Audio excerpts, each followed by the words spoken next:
안녕하십니까. 외교부 서포터스 모파랑이 전해드리는 외교 소식 위클리 모파뉴스의 앵커 이서연입니다.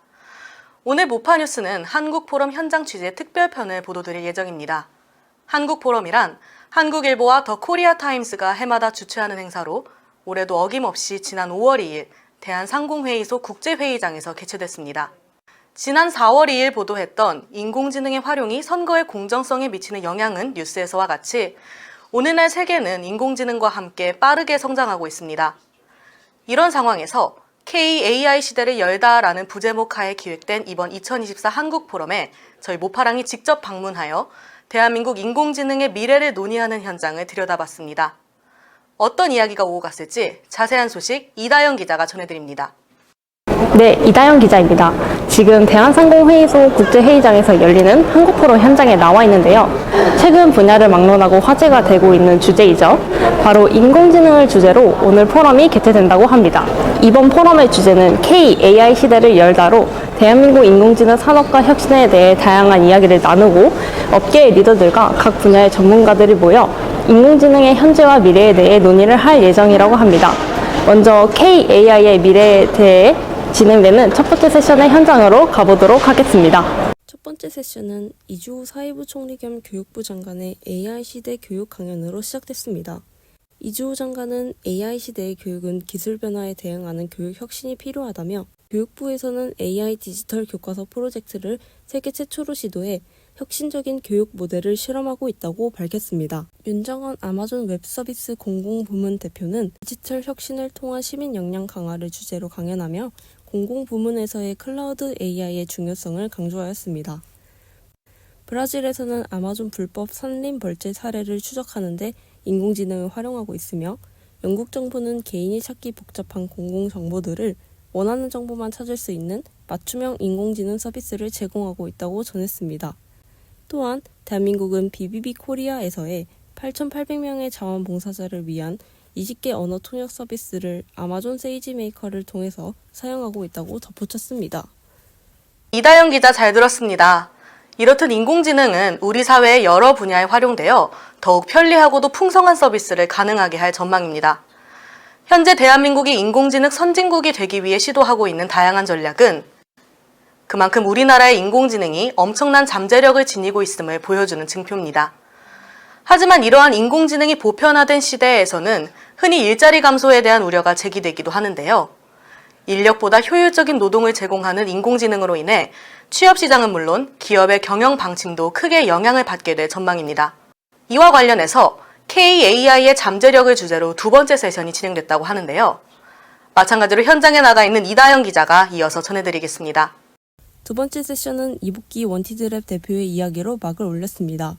이 대표는 인공지능이 인사 담당자의 역할까지 할 수 있을 것으로 내다봤습니다.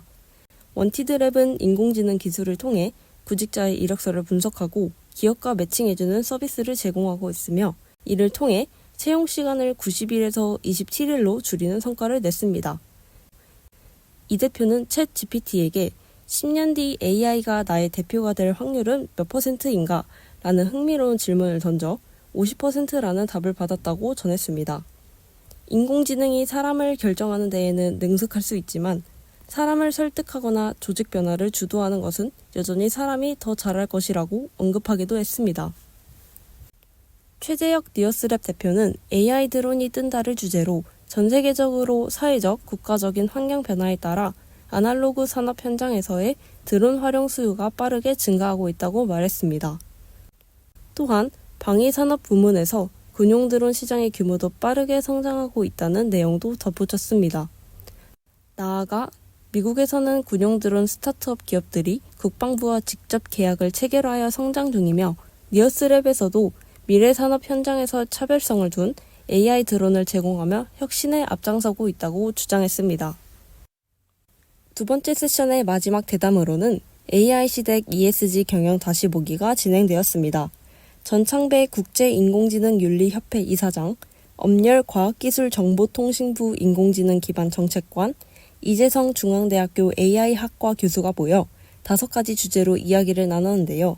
그중 두 번째 주제인 우리나라의 AI 관련 법제도와 정책 준비 현황 및 대응 전략에서는 유럽연합의 2023년 AI 기본법 통과 사례를 전하며 대한민국에서도 법과 제도의 정비를 통한 인공지능 기술 발전 및 산업 활성화를 위해 이번 회기 내에 국회에서 통과되기를 기대한다고 언급했습니다. 이번 포럼을 통해 인공지능 기술이 대한민국 사회에 더욱 긍정적인 영향을 미치기를 기대할 수 있을 것 같습니다. 이상 대한항공회의소 국제회의장에서 이다영 기자였습니다. 놀라운 속도로 성장하는 인공지능 때문에 인공지능이 인간을 통제하는 세상이 도래하지 않을까 이런 상상해본 분들 많을 텐데요. 고도로 발달한 기술을 잘만 활용한다면 인공지능은 우리의 삶을 더욱 편리하고 윤택하게 만들어줄 도구가 될 것입니다. 우리 정부 역시 인공지능과 관련된 국제협력과 논의를 선도하기 위해 적극적으로 노력하고 있습니다. 지난 4월 외교부는 과학기술정보통신부와 함께 한미 AI 워킹그룹을 출범시켰으며 오는 5월 21일과 22일에는 서울에서 AI 서울 정상회의도 개최될 예정입니다. 이러한 노력을 통해 우리 정부는 외교부를 필두로 앞으로도 전 세계적으로 인공지능의 안정성을 강화하고 인공지능의 발전 과정에서 포용과 상생을 도모하기 위한 논의를 이끌어 나갈 것으로 기대됩니다. 지속 가능한 인공지능 발전과 새로운 인공지능 글로벌 거버넌스 구축을 통해 인공지능이 우리 사회뿐만 아니라 국가 간의 외교 관계에도 긍정적으로 작용할 수 있길 바라며 모파 뉴스 여기서 마치겠습니다. 시청해주신 여러분 고맙습니다.